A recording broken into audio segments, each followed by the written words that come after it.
Late in 1944, the Pacific War reached a boiling point. The United States Navy had fought its way across island after island, pushing closer to Japan's home waters. Each step forward brought fiercer resistance. By the end of that year, the Imperial Japanese Navy was nearly destroyed, and Japan's remaining pilots faced a grim reality. They could no longer challenge the U.S. fleet in open combat. Out of desperation, they turned to a new tactic that would shock the world: the kamikaze. These suicide pilots would crash their planes directly into American ships, using their aircraft as flying bombs.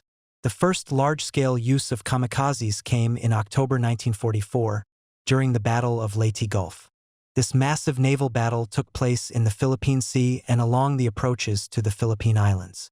It was one of the largest sea battles in history. As American ships supported landings to retake the Philippines, waves of Japanese aircraft appeared on the horizon. At first, they seemed like ordinary enemy raids, but instead of dropping bombs and turning away, many pilots dove straight into U.S. carriers and destroyers. Their mission was simple and terrifying: to die and take as many enemy sailors with them as possible. The sudden and deliberate crashes stunned the American crews. Damage was heavy. Some ships were sunk outright. Others burned for hours as rescue teams fought to save lives. Commanders quickly realized they were facing a new threat unlike anything seen before. The fleet needed weapons that could stop planes coming in low and fast before they struck the hull. The Oerlikon 20mm autocannon became one of the most important tools in this fight. Originally designed in Switzerland, the Oerlikon was a simple yet reliable machine. It was small enough to fit on almost any ship, from aircraft carriers to patrol boats. It fired explosive shells at a rate of around 450 rounds per minute. At close range, it could shred the thin skin of a kamikaze plane before it reached its target. American shipbuilders had been installing these guns in great numbers since the start of the war. By late 1944, most ships carried dozens of them, often grouped in pairs or mounted in single stands along the decks and superstructure. Larger vessels like carriers and battleships carried whole forests of Oerlikons, giving them a deadly last line of defense. The gun's simplicity was its strength. A crew of 2 or 3 sailors could keep it running with minimal maintenance. The open sights made aiming fast and direct, which mattered when seconds meant the difference between survival and disaster. As the kamikaze threat grew, these guns came into their own. The pattern of an attack was always the same. Radar operators picked up enemy planes miles away. The ship's larger 5-inch guns opened fire first, sending shells bursting in the sky. Closer in, the heavier 40mm Bofors cannons joined the fight, filling the air with streams of tracers. Finally, when the enemy broke through these layers, the Oerlikons took over. At ranges as close as a few hundred yards, gunners tracked the diving planes and fired continuously. The scene during a full-scale attack was chaos. Alarms sounded as the crew rushed to their battle stations. Smoke and gunpowder filled the air. Sailors shouted orders over the roar of engines and the thump of cannon fire. Kamikaze pilots often came in low over the water, weaving and zigzagging to avoid the fire.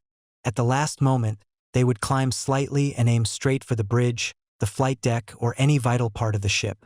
Oerlikon crews fired until the barrels glowed red, cutting down planes one after another. Some attackers exploded in midair. Others crashed into the sea so close that spray rained over the gunners. Despite their efforts, not every kamikaze could be stopped. On May 11, 1945, the aircraft carrier USS Bunker Hill suffered one of the worst hits of the war. 2 suicide planes struck in quick succession, setting off massive fires. Hundreds of sailors were killed or wounded. Stories like this showed how dangerous the threat remained, even with strong defenses. The Oerlikon saved many ships, but the sheer number of attackers meant some always got through. For the sailors behind the guns, the experience was intense and personal. They saw the faces of the pilots they were shooting at. Many described the eerie sight of a plane coming straight at them, the pilot's scarf fluttering in the wind. There was no time to think, only to act. Some gunners spoke later of the strange mix of fear and focus they felt. They knew that if they missed, their shipmates might die. The pressure was constant. Even when a day passed without attack, the threat hung over them like a shadow. On the Japanese side, the kamikaze pilots were often young men barely out of training. Some volunteered eagerly, driven by duty to their emperor and homeland. Others went reluctantly, pressured by commanders and propaganda. Many wrote farewell letters to their families before taking off. Once in the cockpit, there was no return. They knew they would never land again. As the battle for Okinawa unfolded in the spring of 1945, the scale of the kamikaze attacks reached its peak. Hundreds of planes launched every week. The U.S. fleet stood its ground under relentless assault. In this deadly contest, the Oerlikon gunners became a crucial line of defense. Their rapid fire broke up countless attacks and saved many ships from destruction. Each engagement was a race against time, a test of nerve and skill played out over seconds. Through these desperate months, the Pacific War entered its final phase. The kamikaze campaign inflicted heavy losses, but it could not stop the Allied advance. The Oerlikon crews, along with other gunners and sailors, faced this new form of warfare with determination. Their actions in those final battles marked one of the most intense chapters of naval history. The Oerlikon 20mm cannon began its life far from the battlefields of the Pacific. It was designed in Switzerland before the war, a product of a country known for precision engineering.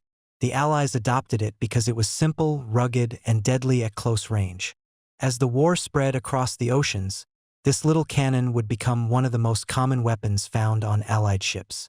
By the time the United States faced the desperate kamikaze attacks of 1944 and 1945, the Oerlikon was everywhere, mounted on every class of vessel, from small patrol craft to the largest battleships. The weapon itself was straightforward. It was an automatic cannon that fired 20mm explosive shells. These shells were large enough to do serious damage to aircraft, yet small enough that the gun could fire them very quickly. At full speed, the Oerlikon spat out about 450 rounds per minute. This gave the gun crews a steady, rapid stream of fire that could cut through the thin skin of Japanese planes. The effective range was roughly 1,000 to 1,500 yards. At that distance, gunners could hit incoming aircraft before they were too close, but the weapon truly excelled at even shorter ranges, when enemy planes were seconds away from impact. One of the reasons the Oerlikon spread so widely was its size. It was light enough to be mounted almost anywhere. Designers placed single mounts along the decks and superstructures of ships. As the threat of air attack grew, dual and even quadruple mounts appeared, increasing the firepower in a single location. Battleships and carriers bristled with these guns, sometimes carrying dozens of them. Destroyers, cruisers, and even transports carried several. This network of weapons created overlapping zones of protection, allowing ships to defend themselves from multiple directions at once. The mounting system was simple but clever. The gun sat on a pedestal with a shoulder harness for the operator. The gunner stood behind it, using his own body to aim by shifting his weight. This human control made the Oerlikon very quick to move and track fast targets. There were no complicated sights or electronics. Instead, there was a basic ring and bead sight which let the gunner lead his target and fire instinctively. This simplicity mattered in combat. When a kamikaze came diving in, there was no time to calculate. The gunner aimed by feel and experience, swinging the weapon as fast as he could while squeezing the trigger. The ammunition was fed into the gun by large drum magazines. Each drum held 60 rounds. Crews worked in teams to keep the weapon supplied. As the gunner fired, an assistant would swap empty drums for fresh ones, keeping the fire continuous. Another sailor passed up loaded magazines and cleared away the spent ones. It was a rhythm born of practice. In battle, this rhythm was critical because a break of even a few seconds could mean the difference between stopping a plane and being hit. The Oerlikon fired high-explosive shells that burst on impact.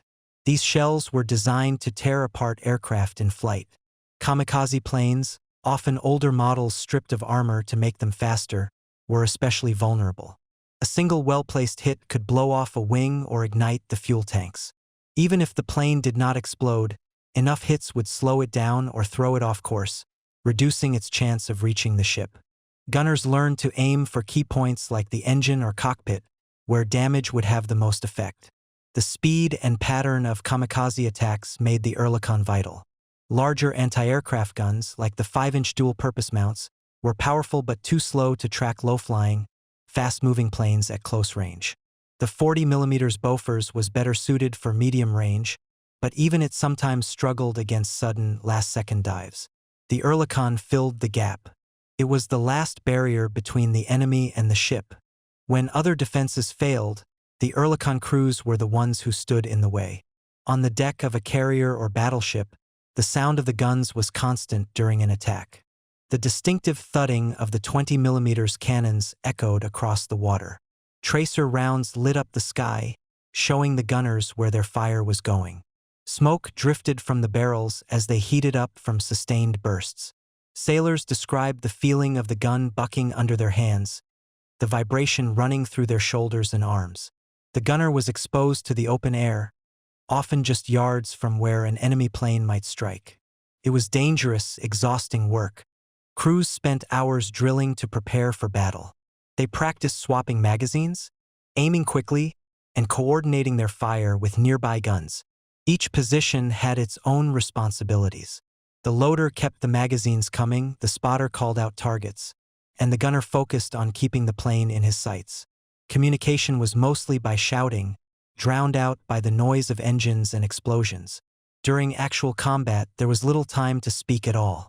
Actions became automatic, driven by training and survival. The presence of so many Oerlikons changed how ships were built and fought.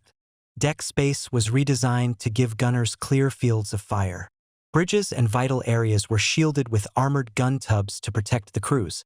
Commanders planned formations to allow overlapping defensive fire so that one ship could help defend another. In this way, the Oerlikon was not just a weapon but a central part of naval tactics. As kamikaze attacks intensified in 1945, the Oerlikon's importance grew even greater. Pilots often approached at wavetop level, appearing suddenly from behind swells or islands. In these moments, the heavier guns could not react quickly enough. It was the Oerlikons that caught these threats at the very last moment, firing streams of shells into the oncoming aircraft. Many ships owed their survival to these last-second defenses. Without them, the losses to suicide attacks would have been far worse. The gun's reliability was another key factor. It rarely jammed if maintained properly. Crews could repair minor problems on the spot with basic tools. In the heat of battle, this meant the difference between having a working weapon and being defenseless. Sailors came to trust the Oerlikon as a dependable partner, one that would not fail them when everything else was chaos. By the final months of the war, the Oerlikon had proven itself as one of the most effective anti-aircraft weapons in naval history. It earned this reputation not through advanced technology or complexity, but through simplicity, speed, and the skill of the men who operated it. In the face of a relentless enemy willing to die to destroy them, these gunners and their weapons stood as the last line of defense for the fleet. The first light of dawn brought no comfort to the men at sea. The Pacific was calm, but the stillness only added to the tension. Lookouts scanned the horizon, and below-deck radar operators studied their scopes. The faint green sweep of the screen was the only warning they would get before the attack came. On a quiet morning, a cluster of blips appeared. They were small at first, barely noticeable. Within seconds, the operators shouted into their headsets, and alarms rang throughout the ship. The klaxon's harsh cry echoed across steel decks as men sprang from their bunks and rushed to their stations. Up top, sailors strapped themselves into the shoulder harnesses of the Oerlikon cannons. Others hauled up drums of ammunition, stacking them in neat rows near each mount. Gunners swung their weapons side to side, testing the movement and sighting down their barrels toward the horizon. Smoke and salt filled the air as engines roared to life on the flight deck. Everyone knew what was coming. On the radar screens, the blips moved closer. The Japanese planes were flying low, hugging the waves to avoid early detection. Over the radio, spotters shouted warnings as the formations drew near. The first flashes of sunlight caught their wings, turning them into dark silhouettes racing over the water. The larger 5-inch guns opened up first. Their deep thunder rolled across the fleet, sending shells arcing high before they burst into black puffs above the ocean. As the attackers drew closer, the medium-range Bofors 40mm cannons joined in. These guns spat out streams of tracers, red lines cutting across the morning sky. The air was alive with noise now, a constant roar of explosions and machine fire. Pilots weaved through the chaos, some flying straight while others darted side to side in desperate maneuvers. Their goal was simple: get close enough to crash their planes into the enemy ships. The Oerlikons waited until the last moment. Their range was shorter, but their speed and precision made them perfect for this final stage. The gunners could see the enemy pilots now, see the rising spray behind the planes as they skimmed the surface. At less than 1,000 yards, the order came to fire. The sharp, rhythmic thudding of the 20mm cannons joined the deeper booms of the larger guns. Shell casings spilled across the deck as the loaders worked furiously, feeding drum after drum into the weapons. The scene was frantic and focused. Gunners swung their weapons in unison, trying to track planes that moved faster than the human eye could follow. Tracer rounds stitched the sky in front of the attackers, forcing them to dodge or die. When a plane was hit, it often burst into flame, spiraling into the water with a trail of smoke and debris. Sometimes the pilot stayed on course even as his aircraft burned, pushing forward until a final burst of fire tore it apart. The smell of burning fuel and gunpowder mixed with the salt spray as the battle raged around them. Each ship had its own network of weapons, but they did not fight alone. The fleet was arranged so that defensive fire overlapped, one ship covering another. This coordination was critical. A kamikaze might aim for a destroyer, only to be shot down by a cruiser nearby. Orders flew over the radios as officers directed their gunners, shifting focus from one threat to another. The chaos was controlled only by discipline and training. Even with this preparation, some attackers always got through. On May 11, 1945, the aircraft carrier USS Bunker Hill faced one of the worst attacks of the war. The ship's radar picked up enemy planes early, and every gun opened fire. The Oerlikons roared without pause, their crews working with grim determination. The first wave of planes went down in flames, splashing into the sea or exploding in midair. But amid the smoke and confusion, two kamikazes slipped through. The first struck the carrier near the flight deck, its fuel and explosives igniting a massive fire. Before damage crews could respond, the second plane hit moments later, tearing into another section of the ship. The blast shook the vessel, knocking sailors off their feet and scattering debris across the deck. Flames leapt skyward as ammunition stores ignited. Hundreds of men were killed or wounded in an instant. Despite the devastation, the surviving crew fought to save their ship. Fire control teams worked through the smoke and heat, dragging hoses and passing buckets in a desperate attempt to contain the inferno. Medics treated the injured wherever they fell, setting up makeshift stations amid the wreckage. The Oerlikon crews who survived reloaded their guns, scanning the horizon for more attackers even as their ship burned beneath them. This attack on the Bunker Hill showed how deadly the kamikaze strategy could be. Even with layers of defense and relentless gunfire, the Japanese pilots sometimes succeeded. The Oerlikons had destroyed many enemy planes that day, but the sheer number of attackers overwhelmed the defenses. It was a stark reminder to every sailor in the fleet that no defense was perfect. Elsewhere across the Pacific, similar scenes played out almost daily. The pattern never changed. Radar contact, alarms, gunners scrambling to their stations, and then minutes of chaos as life and death hung in the balance.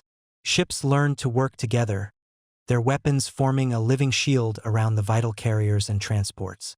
The Oerlikons were the last line in this shield, the final barrier standing between a kamikaze and its target. For the men behind those guns, each attack was a test of nerve and skill. They fired until their shoulders ached and their ears rang, knowing that every round could save lives. When a plane went down, there was no cheer, only a brief moment of relief before another appeared on the horizon. In those desperate battles, the outcome often came down to seconds and inches. The Oerlikon crews understood that better than anyone, for they faced the enemy at the closest range, fighting to keep their ships afloat in the heart of the storm.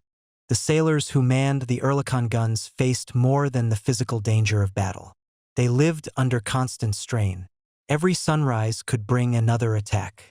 The days and nights blurred together, filled with the smell of salt, smoke, and gun oil. Even when the sea seemed calm, they knew enemy planes could appear at any moment. There was no safe place.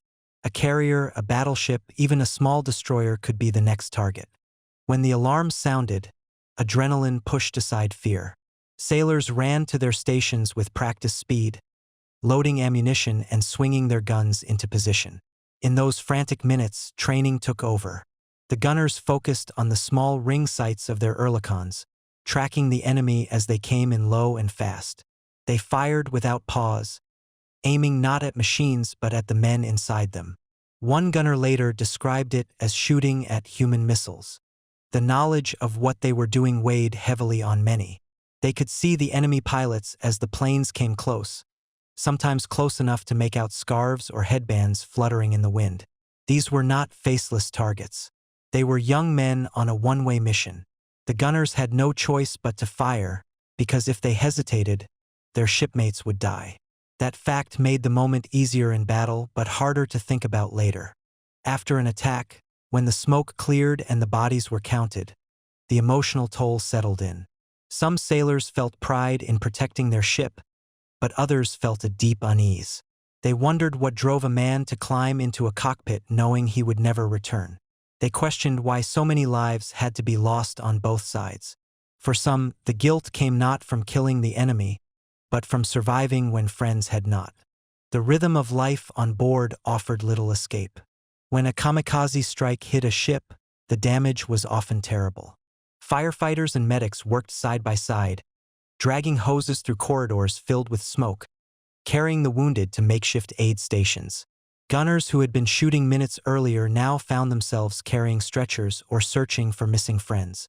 The sudden shift from combat to rescue and back again added to the stress. There was no time to process what had happened. The next attack was always coming.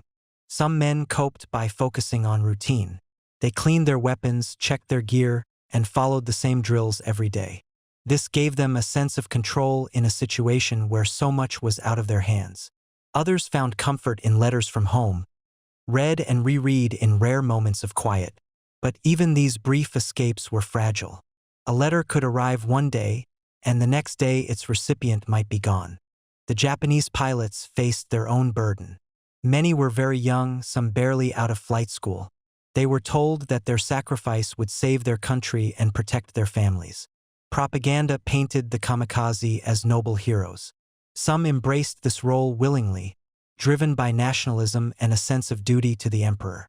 Others felt trapped by expectation and honor. Refusing a mission was seen as cowardice and brought shame to their families. Before their final flight, the pilots often took part in farewell rituals. They wrote letters to their parents or sweethearts, knowing the words would be read after they were gone. They drank ceremonial cups of sake and tied white headbands around their foreheads. Photographs from the time show them smiling for the camera, though many of those smiles hid fear and doubt. In private moments, some wept or prayed, torn between loyalty and a natural desire to live. When they climbed into their planes, the decision was final. The fuel tanks were often only half filled to prevent any thought of turning back. Once airborne, there was no retreat. Many pilots flew toward the enemy with a mix of determination and dread. From the decks of American ships, sailors could sometimes see the resolve in their faces as they came closer, engines screaming, wings shaking from gunfire. The clash between these two groups created a strange and tragic connection.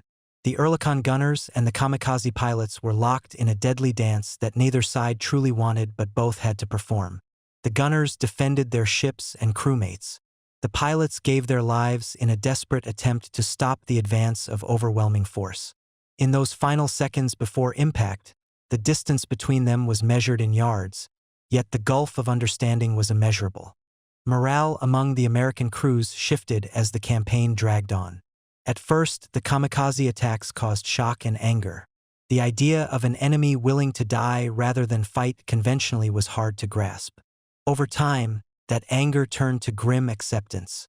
The sailors came to respect the seriousness of their role. They knew their guns were often the last line of defense. If they failed, their ship could be destroyed and hundreds of lives lost. This gave their work meaning but also added weight to every decision. Some gunners developed rituals of their own. They touched the barrels of their weapons for luck before each attack. They whispered brief words to fallen friends as they passed their stations. These small acts helped them face the unending cycle of battle and loss. When a kamikaze went down, there was no celebration. There was only relief and a momentary breath before scanning the horizon again. In the end, both sides bore scars that went beyond physical wounds. The Japanese pilots gave everything they had in service to a cause they believed in, or at least felt they could not refuse. The American sailors carried the burden of fighting an enemy who chose death over surrender. Each encounter left marks that would last long after the war ended. For those who survived, memories of the smoke, the fire, and the faces of men they never met remained vivid, a reminder of the high cost of those final battles at sea. By the spring of 1945, the battle for control of the Pacific had reached its peak. The kamikaze campaign was in full force, and the U.S. fleet faced constant attacks as it prepared for the invasion of Okinawa. Hundreds of Japanese planes launched in wave after wave, day and night. Each attack tested the layers of defense that the Americans had built around their ships. Without these defenses, the losses would have been staggering, and the campaign might have slowed or even failed. The Oerlikon cannons played a key role in this defense. They were never meant to stop every plane. Their job was to form a final barrier, the last chance to destroy a kamikaze before it struck. Alongside the 5-inch guns and the Bofors 40mm mounts, they created a layered shield that gave ships a fighting chance. In battle after battle, this shield absorbed the shock of the suicide attacks and kept the fleet moving forward. This was most visible during the Okinawa campaign. The U.S. Navy committed hundreds of ships to the operation, from mighty carriers to small landing craft. The Japanese responded with massive coordinated kamikaze attacks, the largest of the war. At times, the sky seemed filled with enemy aircraft. The Oerlikon gunners fired continuously, their tracers forming a wall of fire around the ships. Many of these planes were destroyed before they could strike, reducing the scale of damage and saving thousands of lives. These defenses did more than protect individual ships. They preserved the fighting power of the entire fleet. If too many carriers or transports had been sunk, the invasion would have stalled. By keeping losses down, the U.S. Navy could maintain steady pressure on Japan, cutting off supply lines and supporting the advance of ground forces. The success of these defenses meant that the Okinawa landings went ahead despite the intensity of the kamikaze threat. The Japanese paid a heavy price for their strategy.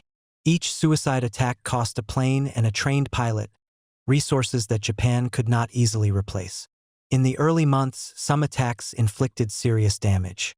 But as the U.S. defenses improved, the number of successful strikes dropped sharply. The Oerlikons, working in concert with other weapons, shot down increasing numbers of attackers before they could reach their targets. This imbalance became clear as the campaign continued. Japan lost hundreds of planes in a matter of weeks.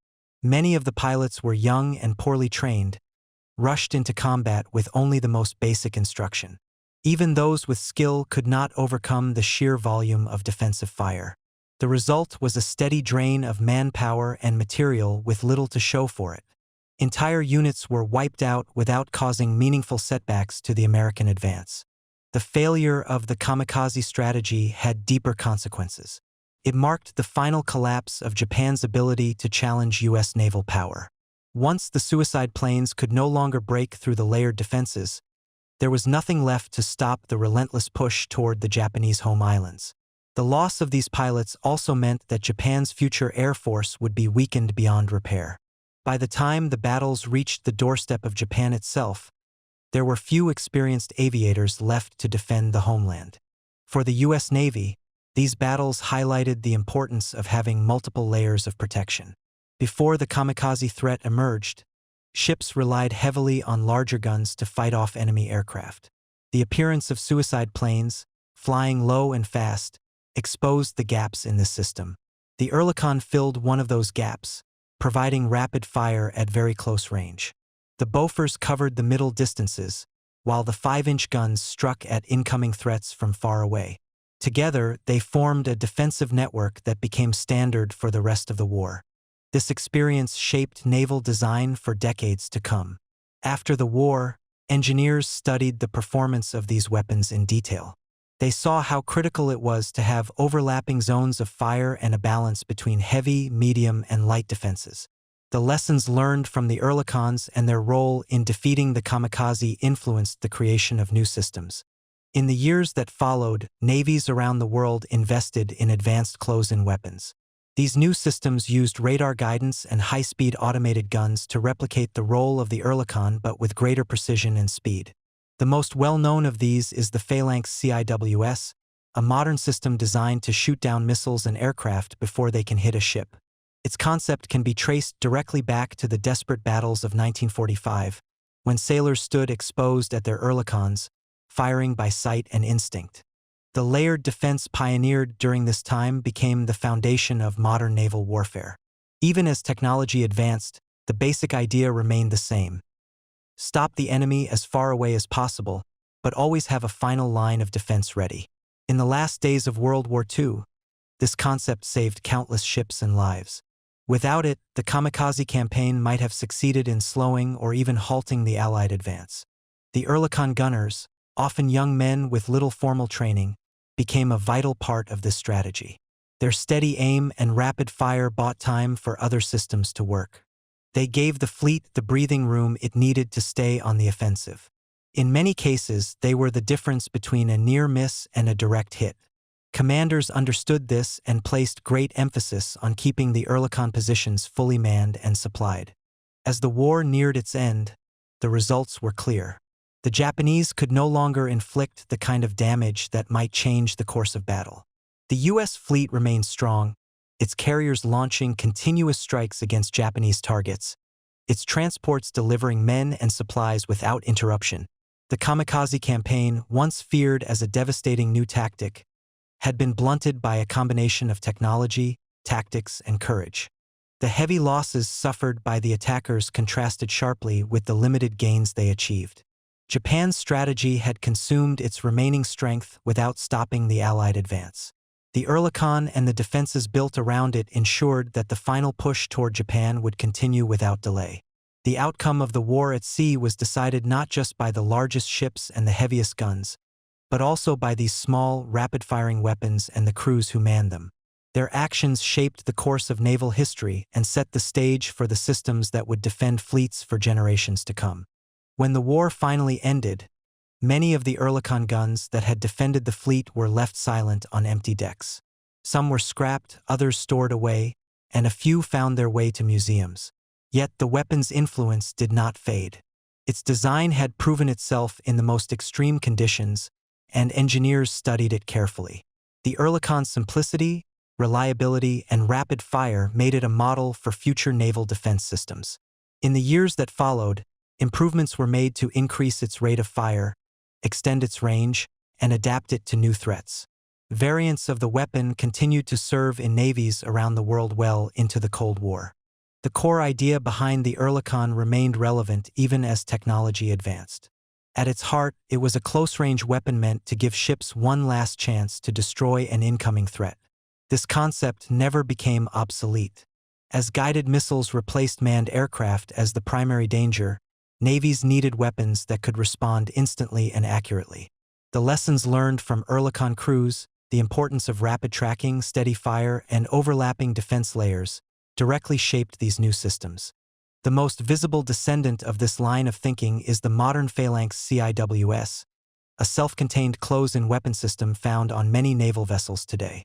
Unlike the manually operated Oerlikon, the Phalanx uses radar and computer control to detect, track, and fire automatically at incoming missiles or aircraft. Its 6-barrel rotary cannon can fire thousands of rounds per minute, creating a wall of lead in seconds. Though vastly more advanced, its role is the same as that of the Oerlikon in World War II, to act as the last line of defense when all else fails. Without the experience gained in the Pacific battles, such systems might never have been developed in time to meet modern threats. The legacy of the Oerlikon is not only technical. It also lives on in the memories of those who served and in the stories passed down through generations. For the men who stood behind those guns, the final months of the war were a test of endurance. They fought day after day against an enemy who would not turn back, and they did so at close range with no guarantee of survival. Veterans later spoke of the noise, the heat, and the blinding flashes of battle. They remembered the smell of burned powder and salt spray mixing on the wind. Many never forgot the sight of enemy planes diving toward them, pilots visible through cockpit glass until the last instant. These memories became part of naval heritage. Museums and memorials preserve Oerlikon mounts as artifacts, allowing visitors to see the weapons up close. Plaques and displays tell the stories of the gunners who manned them, ensuring that their experiences are not lost to time. In books and documentaries, the accounts of these sailors help modern audiences understand what it was like to fight in those desperate conditions.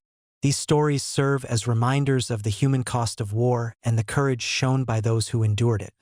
For historians, the Oerlikon represents more than just a piece of hardware. It symbolizes a moment when technology and human will combine to meet a new kind of threat. The kamikaze attacks forced rapid adaptation.